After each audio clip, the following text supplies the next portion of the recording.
हाल ही में national investment and infrastructure fund (NIIF) ने $600 million के भारत जापान फंड का अनावरण करने के लिए Japan bank for international cooperation (JBIC) के साथ सहयोग किया है। भारत सरकार भारत के लिए लक्ष्य कोष में 49% का योगदान देगी। जापान फंड, जो NIIF का पहला द्विपक्षीय फंड भी है, जबकि शेष 51% का योगदान JBIC द्वारा किया जाएगा।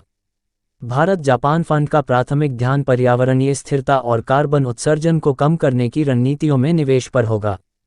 इसका उद्देश्य भारत के पर्यावरण संरक्षण क्षेत्रों में निवेश को शामिल करना है, जिसमें नवीकरणीय ऊर्जा, गतिशीलता और अपशिष्ट प्रबंधन और जल प्रबंधन जैसे परिपत्र अर्थव्यवस्था क्षेत्र शामिल हैं।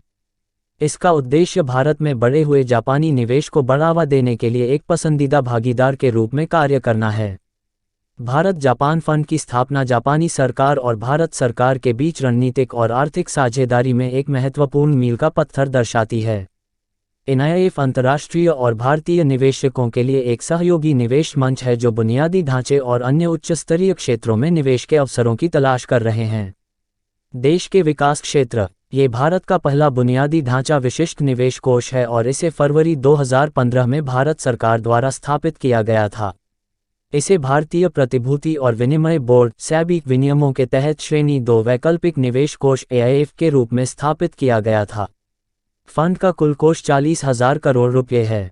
NIIF में भारत सरकार की 49% हिस्सेदारी है और बाकी प्रमुख विदेशी और घरेलू निवेशकों के पास है। इसका मुख्यालय मुंबई में है। ऐसे जानकारी के लिए हमारे साथ मिले रहे।